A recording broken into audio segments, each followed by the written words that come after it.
Bonjour et bienvenue dans cette vidéo dans laquelle nous allons voir comment convertir des unités de longueur, de masse ou de contenance sans utiliser de tableau de conversion, c'est-à-dire en faisant des calculs. Alors vous retrouverez cette vidéo sur le site monclasseurdemaths.fr avec bien d'autres documents et vidéos à disposition.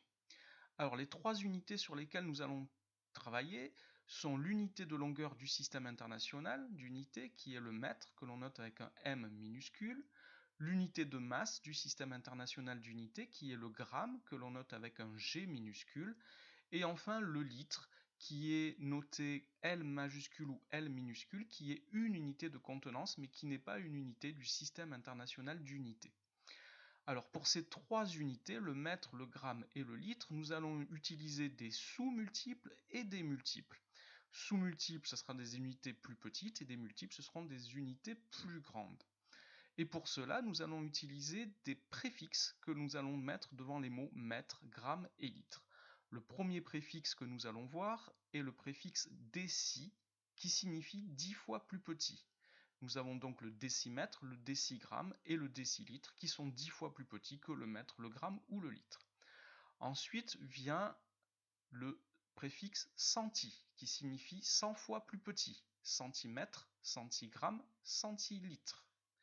Et enfin, le préfixe milli qui signifie 1000 fois plus petit, millimètre, milligramme et millilitre.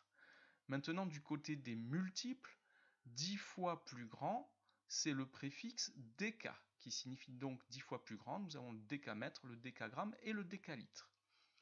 Ensuite, nous avons le préfixe hecto, qui signifie 100 fois plus grand, hectomètre, hectogramme, hectolitre. Et enfin, le préfixe kilo, qui signifie 1000 fois plus grand, kilomètre, kilogramme. On peut dire kilolitre, mais c'est très rarement utilisé. Alors, nous allons voir maintenant comment passer d'une de ces unités à l'autre.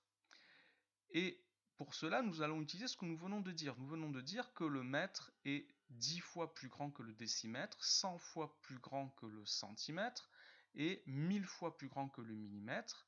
Et de l'autre côté, nous avons le mètre qui est 10 fois plus petit que le décamètre, 100 fois plus petit que l'hectomètre et 1000 fois plus petit que le kilomètre. Si je veux convertir des mètres en décimètres, par exemple, je devrais donc multiplier par 10. Si je veux convertir des mètres en hectomètres, je devrais donc diviser par 100. Alors prenons un exemple tout de suite. 72 mètres, si je veux le convertir en kilomètres, je vois sur mon dessin que je dois diviser par 1000.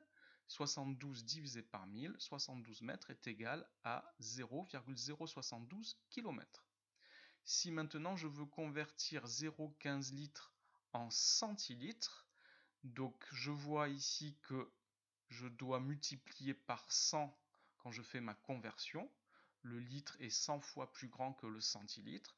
0,15 fois 100, cela me donne 15 centilitres.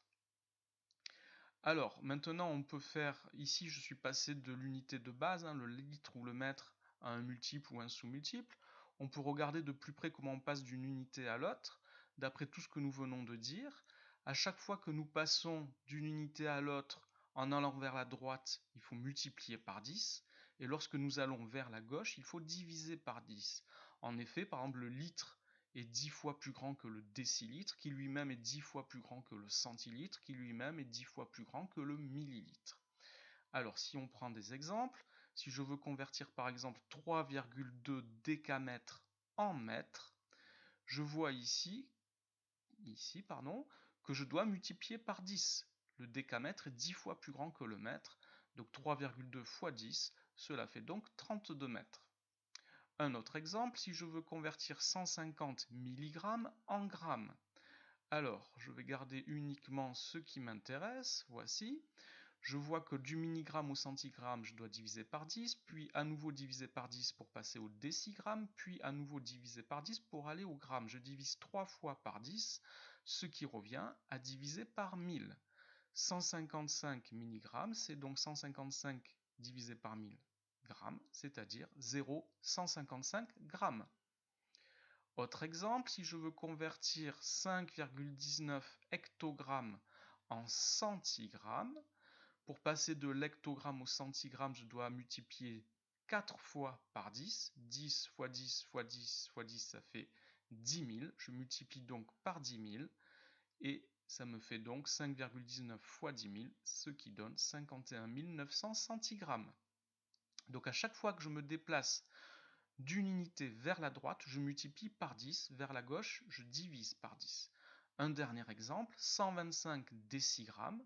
Si je le veux en décagrammes, je me déplace de 2 unités vers la gauche pour aller du décigramme au décagramme. Je divise donc par 100. 125 divisé par 100, cela fait donc 1,25 décagrammes. Voilà pour des exemples de conversion sans tableau de conversion, juste en faisant des calculs. Merci d'avoir regardé cette vidéo. N'oubliez pas de lui donner un j'aime si vous l'avez aimé, de vous abonner à ma chaîne si elle vous intéresse et d'aller jeter un coup d'œil sur monclasseurdemaths.fr où vous retrouverez cette vidéo et bien d'autres. Merci.